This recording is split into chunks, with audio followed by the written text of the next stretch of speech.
তাদের হাতে বই ছিল, ছিল ইসলামী বই, এবং কেউ 3 বছর 5 বছর 7 বছর পর্যন্ত জেলে ছিল। আদালতে বললাম কি এই বই কি নিষিদ্ধ আছে?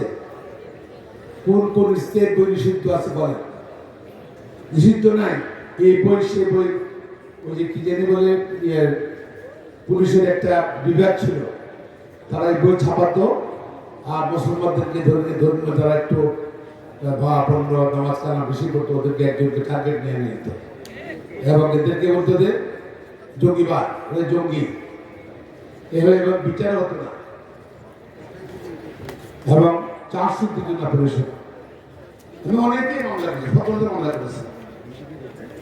এই যে অবিচারটা ছিল একমাত্র মুসলিম কারণে, কারণ তারা দেখাতে চেয়েছিল আগের সরকার বাংলাদেশের ধর্মনিরপেক্ষ, এখানে মুসলমানদের সে দমন করছে, তাহলে পশ্চিমা বিশ্ব এবং ভারত খুব খুশি হবে।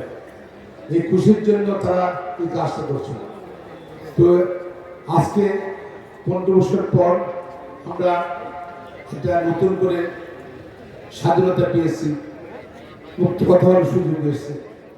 মনে রাখতে হবে যারা প্রতি সরকার এদের থেকে যারা পালিয়ে গিয়েছিল, যারা মানুষের ভোটাধিকার হরণ করেছিল, নির্যাতন করেছিল, গুম করেছিল, দেশের অর্থনীতি ধ্বংস করে দিয়েছিল, ব্যাংক নির্বাচন লুটপাট করেছিল, তারা কিন্তু ষড়যন্ত্র করছে। এই ষড়যন্ত্র কিন্তু যে কোনো সময় ষড়যন্ত্র তারা আবার গভীর করতে পারে।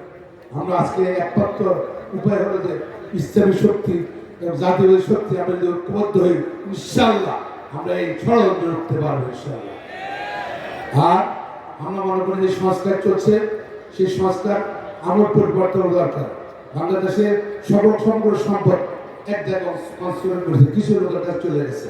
ইসলামে তো এই যে ধরেন জাকাত সিস্টেম বলেন বা অন্যভাবে সম্পদ সুষম বন্টন, অর্থনৈতিক বন্টনের কথা বলা হয়েছে, কিন্তু আমার দেশে কিন্তু কোনো কিছু নেই, কোনো সিস্টেমে নেই, লুটপাটের আপনার অর্থনীতি।